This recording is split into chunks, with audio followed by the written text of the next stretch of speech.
Guillaume Bigot, on nous parle de pionnières de l'État islamique, entraînées au maniement des armes, prêtes à mourir. Pour certaines d'entre elles, évidemment, peut-être pas toutes, mais est-ce que c'était une erreur, ces derniers rapatriements désormais, puisque les profils de ces femmes ont changé? Bon, ma position est un peu plus radicale. Je pense que tous les rapatriements étaient des erreurs depuis le départ parce que c'était l'intuition et le réflexe de bon sens de François Hollande au lendemain des attentats du Bataclan, c'est-à-dire de réunir, vous savez, les députés et les sénateurs en congrès et de proposer la déchéance de nationalité. Finalement, le président de la République de l'époque, François Hollande, n'a pas été suivi, mais c'est ça qu'il aurait fallu faire, ce qui aurait finalement couper le problème à la racine, n'étant plus français, ayant perdu leur nationalité, le sens de les rapatrier, parce que le terme de rapatrier, ça veut dire les ramener sur leur patrie, le sol de leur père, étymologiquement, n'avait plus de sens juridique. Est-ce qu'il a un sens politique pour ces hommes, ces femmes? Alors les hommes, beaucoup, la plupart sont morts et ont, de toute façon, été condamnés sur place à des peines extrêmement longues. Et même ces enfants, c'est pas sûr, parce qu'ils ne reconnaissent pas la France comme leur patrie. Parfois, ils ont brûlé leur passeport, ce n'est que symbolique, mais surtout, ils ont pris fait et cause pour un combat qui relève de la haute, très très haute trahison. Et vous ne croyez pas à ce profil dont on nous parle, de ces jeunes femmes un peu perdues, radicalisées en mode express sur Internet et rentrées finalement dégoûtées de leur périple dans cette zone? Mais si, j'y crois, parce que ça a été aussi une réalité. Mais le problème est le suivant, c'est que vous avez d'abord la doctrine pensée et correspondant à un entraînement qui est de la taquilla. Quand vous êtes dans un groupe comme ça, de toute façon, vous avez des légendes, vous avez des narratifs, vous racontez des choses. Alors là, ça a été dit dans le sujet, et c'est vrai, on en a rapatrié déjà, donc on commence à recouper les informations et à avoir démêlé le vrai du faux, mais d'abord, on n'a pas vraiment que ça à faire. Alors, qu'est-ce qui s'est passé?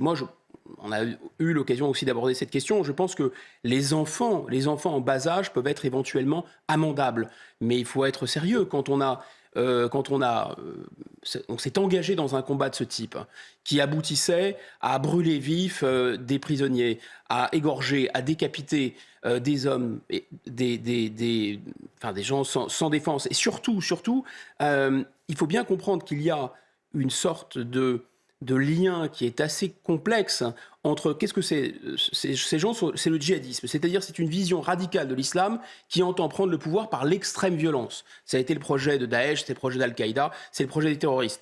Et deuxièmement, on a une vision qui est à peu près la même, non moins radicale de l'islam, mais qui avance par des moyens non violents. C'est l'islamisme, ce sont les mosquées radicales, les prêches radicales, c'est de l'entrisme, c'est des gens qui, hélas, en France et en Europe, ont pignon sur rue.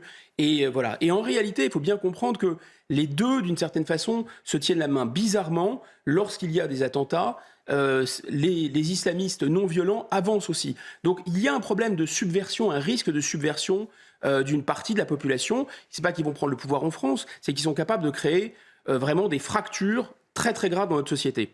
Et vous dites que ces femmes qui sont de retour, par exemple, vont faire du prosélytisme, au-delà de la violence même qu'elles pourraient générer si elles étaient radicalisées. Elles sont prosélytes, c'est ça? Alors, d'abord, on va avoir le phénomène des prisons, parce que les prisons sont des incubateurs de djihadisme, mais aussi juste simplement d'islamisme, ce qui est suffisamment grave, et leur poids symbolique, le poids symbolique de ces femmes qui se sont... Alors maintenant, celles qui avaient un engagement un peu plus léger sont revenues au fur et à mesure, mais celles qui vont revenir sont effectivement des durs de durs. Là, on attaque le noyau dur. Donc ces femmes sont des passionnariats un peu de la cause. Elles ont une vertu, enfin, elles ont une valeur symbolique pour la cause, et donc pour les gens qui sont proches de ces idées importantes. Dans un milieu carcéral, qui est un milieu fermé, qui est un milieu très dur, certains peuvent déjà les regarder comme étant des héros, et en plus, on n'a pas suffisamment de places de prison pour les isoler. On arrive à isoler tant bien que mal les hommes, qui parfois les plus dangereux, sont placés complètement à l'isolement. La plupart d'entre eux sont passés dans des bâtiments où ils sont mélangés avec d'autres prisonniers, mais enfin, on sait que dans certaines prisons et dans certains lieux de certaines prisons, il y a ce genre d'individus. Et puis, là, pour les femmes, elles vont être diluées, en fait, dans un milieu carcéral classique. Et ensuite, toutes les techniques de déradicalisation, mais d'ailleurs, le terme J'allais vous demander, lui-même... vous y croyez à la déradicalisation? Le terme lui-même nous en dit suffisamment long, déradicaliser. C'est-à-dire qu'à d'abord, on n'ose toujours pas nommer l'ennemi. Il ne s'agit pas de désislamiser. Le terme serait problématique. Il ne s'agit pas de dédjihadiser. on pourrait au moins le comprendre, de déradicaliser. En fait, le problème, ce n'est pas leur idée, c'est que le fait que leur idée soit radicale, soit extrême. Mais en fait, vous voyez bien que ce ne sont pas seulement des gens qui sont des extrémistes ou des fanatiques de manière neutre. Ils ont un combat, ils ont une idéologie qui est très ancrée et qui s'appuie même sur une religion pluriséculaire. Ça, on ne va pas s'en débarrasser comme ça. Les techniques qu'on a utilisées sont des techniques qui échouent, sont des techniques d'une très grande naïveté. Alors maintenant, la situation a vraiment évolué. On a connu 3 phases avec ces affaires de revenants. On a connu une première phase qui était, disons, avant la chute du califat. Donc avant la chute du califat, de toute façon, personne ne revenait et grosso modo, ça a été avoué par le président Hollande, on neutralisait les cibles, c'est-à-dire qu'on tuait les gens sur place, pour être clair, par des drones, par des frappes. Deuxièmement, on les a rapatriés, c'est la doctrine Cazeneuve, au cas par cas. On rapatriait des enfants que les familles demandaient. Effectivement, les enfants avant 13 ans, placés en famille d'accueil, etc., on pouvait les sauver parce qu'ils ont parfois été endoctrinés. On a vu des enfants qui tranchaient les vifs. Mais vous dites même que les préados, les ados, c'est déjà trop tard? Je ne suis pas un spécialiste de l'enfance, mais le risque est extrêmement important. Et ce sont les lionceaux du califat. Ils ont été éduqués dans cette idéologie. Dans les camps où les Kurdes les maintenaient prisonniers, il faut bien comprendre aussi que cette idéologie, elle a servi de ciment. C'est des conditions extrêmement difficiles. Donc, ça m'étonnerait qu'ils aient tourné kazakh. Évidemment, le discours en face de la caméra, le discours vis-à-vis des autorités, c'est « oui, mais nous n'avons qu'une envie, retrouver le pays des droits de l'homme, retrouver notre pays, etc. » Mais la plupart d'entre eux n'en pensent pas un mot. Donc, la deuxième étape, c'était de retour au cas par cas. Et maintenant, il y a cet argument, les autres pays européens les font revenir, argument d'autorité européiste auquel le président ne peut pas répondre. Il y a eu des condamnations de la Cour européenne des droits de l'homme, mais surtout, il y a eu un contexte géopolitique. Le contexte géopolitique, c'est que depuis l'été 2021, ces camps kurdes ne sont plus sécurisés. C'est-à-dire que les groupes islamiques sur place se reforment. Parfois, ils ont libéré manu militari ces camps. Donc leur sécurité... Enfin, c'est pas la sécurité des terroristes, on s'en fiche un peu, d'être cynique, de la sécurité des terroristes, mais la sécurité ils peuvent être, ces prisonniers qui ont une haute valeur symbolique pour les mouvements djihadistes peuvent être libérés par les djihadistes eux-mêmes. Et puis la Turquie joue un rôle assez trouble parce que ce sont, n'oublions pas, des Kurdes qui les détiennent, et qui les surveillent. Et en réalité, la Turquie, elle fait aussi la guerre aux Kurdes. Donc personne ne va finalement défendre ces Kurdes parce qu'ils sont sous le feu, d'une certaine façon, de l'État turc. Vous voyez, la question est assez complexe, mais en résumé, oui, il ne faudrait pas qu'ils reviennent. Et pour la raison la plus importante, en dehors de la dangerosité, c'est que nos services sont déjà saturés par la surveillance de gens sur le territoire déjà très dangereux, de djihadistes qui sortent de prison au fur et à mesure qu'ils ont purgé leur peine. On est absolument saturé. C'est ce que dit Thibault de Montbrial ce matin dans le Figaro. Avocat, il nous dit que le pays n'a pas les moyens de les surveiller. Bien sûr. Il dit aussi que la France a finalement cédé à l'activisme d'associations et d'avocats ainsi que d'organisations internationales, à la légitimité discutable sur ces questions, dans l'affaire des rapatriements.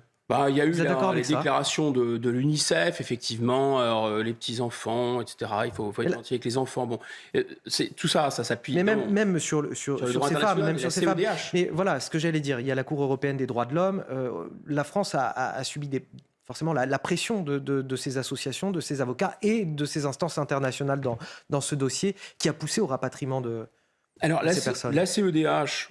vraiment était dans son rôle de complètement légaliste et formaliste. C'est-à-dire qu'elle a considéré que la France ne pouvait pas ne pas faire droit, ne pas étudier des demandes de rapatriement avec des familles qui avaient contacté des avocats pour récupérer leurs petits-enfants, par exemple. Et donc la France a été condamnée parce qu'elle n'a, d'après la CEDH, pas suffisamment étudié ces demandes. Mais heureusement, j'allais dire, parce que tout est possible avec la CEDH, et souvent le pire. Mais enfin, heureusement, la CEDH n'a pas consacré dans une jurisprudence un droit à revenir. Vous croyez à la possibilité de déradicaliser? Non, déjà, le terme lui-même signifie déjà sans la lâcheté des kilomètres. Quand il s'agit de dénazifier, on sait ce que c'est. On prend un nazi et on lui lave la cervelle pour qu'il soit plus nazi et qu'on écrabouille son idéologie, mentalement, psychologiquement. Là, il s'agirait de désislamiser, de dédjihadiser, d'accord? Mais on n'ose même pas dire ça, donc on dit déradicaliser. Voilà, comme si c'était le seul problème, n'était pas qu'ils avaient une vision ultra rigoriste de l'islam ou littéraliste de l'islam. Non, le problème c'est uniquement ce sont des méchants, si vous voulez, pour parler comme le gouvernement. Alors on va essayer de faire en sorte qu'ils se deviennent des gentils. Bon, tout ça est ridicule. J'insiste sur un point qui me semble clé. Si on prend un peu de recul, c'est que on ne peut, et je pense que la démocratie gagne à la mansuétude, gagne d'une certaine façon à pardonner. Mais il faut avoir gagné pour être dans la mansuétude, vous comprenez? Au lendemain de la Seconde Guerre mondiale, lorsqu'on a écrasé le nazisme, on a condamné à des peines de prison, on n'a pas déchu leur nationalité les collabos parce qu'on avait gagné. Ça change tout. Là, en l'occurrence, quand on aura gagné une bonne fois pour toutes la guerre contre le djihadisme, alors oui, on pourra se montrer généreux, on pourra ramener les gens, les incarcérer, etc. Les nazis qu'on avait incarcérés, ils n'ont pas fait des petits frères et des petits copains dans les prisons au lendemain de la libération. Là, le problème, c'est que les prisons, elles sont en partie tenues par les islamistes.